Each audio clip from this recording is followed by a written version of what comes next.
اور جب ذکر کی بات آتی ہے اسے ایسا پختہ فرمائے۔ دین کے نام پر ہمارے معاشروں میں رواجات پھیل رہے ہیں۔ دین رواجات کا نام نہیں ہے، ارشادات محمد الرسول اللہ صلی اللہ علیہ وسلم کلام ذاتی ہے۔ وہ حدود جو آپ نے مقرر فرمائی ہیں صلی اللہ علیہ وسلم وہی دین ہے، اس سے باہر کوئی نہ حق ہے نہ سچ ہے نہ سود مند ہوگا، اس سے کوئی استفادہ نہیں کر سکے گا، اپنے لیے بھار بنائے گا اور وہ بوجھ اٹھانا مشکل ہوگا قیامت کے دن۔ ہم گرد و پیش کو دیکھتے ہیں، دکھ اور تکلیف ہوتا ہے، ہم کس حال میں ہیں، ہم کس تقسیم میں ہیں، ہم کیسی نفرتوں میں ہیں ہمارے اندر۔ ہم نے تو تہذیب کے وراثت ہیں اور ہمارے اندر بد تہذیبی ہے، یہ کیا ہے؟ لیکن اس وقت بھی لوگ پیدا ہوئے ہیں معزز سامعین کرام جب دین کو روکا جا رہا تھا، اس زمانے میں بھی لوگ پیدا ہوتے رہے اور مرتے رہے جب استحکام تھا خلافت اسلامیہ، اور آج انحطاط کے دور میں بھی لوگ پیدا ہو رہے ہیں اور مر رہے ہیں۔ کل پھر جب اشاعت پر علم بلند ہوگا لوگ پیدا ہو رہے ہوں گے، مر رہے ہوں گے، لیکن یاد رکھنا میں اور آپ نہ تاریخ پر اپنے کردار کو کہہ سکتے ہیں کہ میں ہوتا تو یہ کرتا، نہ مستقبل پر کہہ سکتے ہیں میں ہوں گا تو یہ ہوگا۔ یہ کہہ سکتے ہیں آج میں ہوں، جو مجھے اللہ نے عطا فرمایا ہے، چاہے ذہنی استعداد ہے، چاہے میرا کلام ہے، چاہے میرا وجود ہے، جتنی میری استطاعت ہے، جو میرا حصہ اس نے عطا فرمایا، میں اس کی پسند اور حکم کے مطابق بسر کروں۔ یہ وہ حصہ ہے جو آج میرا اور آپ کا وقت گزر رہا ہے۔ اس کا اپنے ذکر کو مضبوط کریں، خالص اللہ کے لیے کریں، خالص اس کی رضا کے لیے کریں، وہ عبادت کے لائق ہے۔ اور یہ شکر فرمائیں کہ اس نے اللہ کی توفیق دی ہے، یہ ہمارا احسان نہیں ہے، ہمارا کمال نہیں ہے، یہ مالک کا کمال اور احسان ہے، یہ اس کا کرم ہے کہ اس نے یہ توفیق دی۔ اپنے ذکر کو کیفیات سے نہ جوڑیں، کیفی حصہ ہے، کیفیت وارد ہوتی ہے، لیکن کیفیت مقصد تو نہیں ہے۔ کیوں؟ اس لیے کہ کیفیت خالق ہے یا مخلوق ہے؟ تو پھر مخلوق کو مقصد کر لو گے۔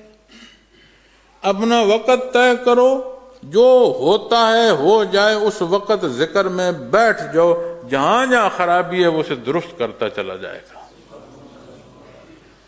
متوجہ اللہ ہونا زندگی کی کمی بیشی کو سیدھا کر دے گا۔ اپنی کیفیات کو لے کر ڈھونڈتے رہو گے، دل کرے گا تو بڑا ذکر کروں گا، خطا کھا جائے، یہ کمزور پہلو۔ کسی طرح بھی اللہ کریم کا نام لینا فائدہ مند ہے۔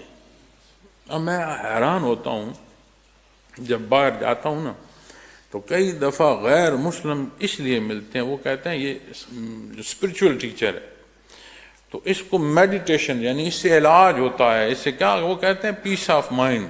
اب انہیں بندہ کیا سمجھائے کہ پیس آف مائنڈ نہیں ہوتا، ہوتا تو پیس آف ہارٹ ہے، سکھ تو دلوں کی بات ہے، کیفیت کا گھر تو یہاں ہے۔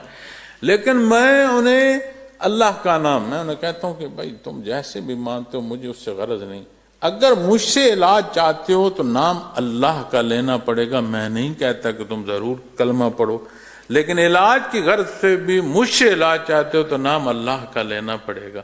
اور آپ یقین مانیں وہ دین سیکھنے پر بات نہیں کر رہے ہو، وہ اپنی زندگیوں کو تلخی سے نکلنے کی بات کر رہے ہوتے ہیں۔ میں ممبر رسول پر بیٹھا ہوں، مجھے کسی سے نہ وہاں کچھ لینا دینا تھا، نہ آج کسی سے کچھ لینا دینا ہے۔ وہاں کی بات بھی اللہ کی رضا کے لیے تھی، یہاں کی بات جو آپ کی تربیت میں کر رہا ہوں یہ بھی اللہ کی رضا کے لیے۔ آج تک ایک بندے نے مجھے یہ نہیں کہا کہ یہ جو تم مجھے اللہ اللہ کہہ رہے ہو اس سے میرے اندر سکھ نہیں آیا، کسی ایک نے نہیں کہا۔ موقع پر کہتے ہیں لگتا ہے ایسے نا کہ یہیں سو جاؤں، ایسا سکھ آ رہا ہے، وہ کہتے ہیں دل کرتا ہے میں یہیں سو جاؤں۔ پھر کب ملو گے یہ بتانے کو؟ ہم تو لا الہ الا اللہ محمد رسول اللہ صلی اللہ علیہ وسلم پڑھنے والے، ماننے والے، ہم اپنے اللہ کی یاد کو کیفیات سے منسوب کریں گے؟ اوقات فراغت کے دیکھیں، ہاں فارغ ہوں گا تو دیکھوں گا، اس فراغت کو جو مصروفیت ہے اس مصروفیت کو اٹھا کر برزخ میں لے جاؤ گے؟ جس مصروفیت کے بنا اللہ کی یاد چھوڑ رہے ہو اس مصروفیت کو کندھوں پر اٹھاؤ گے اور برزخ لے جاؤ گے، تو پھر اس کام کو کیوں نہ پکڑیں، اس معاملے کو کیوں نہ پکڑیں جو یہاں بھی ہے، جو برزخ میں بھی ہوگا، جو روز محشر بھی ہوگا۔ اس لیے جو وقت مقرر فرمائیں اسے پختہ رکھیں، یہ آپ کی باقاعدگی کا سبب بنے گا۔ اپنے اوقات میں سے دیکھ لیں، شام کا ذکر جو نیٹ کا ہوتا ہے وہ لازمی کراتا ہوں۔ مجھے ساتھیوں نے کہا کہ تہجد کا بھی کرایا کریں، میں نے کہا کہنے اور اپنے آپ کو اس پورے 24 گھنٹے میں چلانے میں بڑا فرق ہوتا ہے۔ تو جو حضرت فرما رہے تھے معمولات، اس میں تو میں کوشش کروں گا کہ سانس رہے تو کمی نہ آئے، لیکن کیا یہیں سے میں ہی کروں تو ہونا ہے؟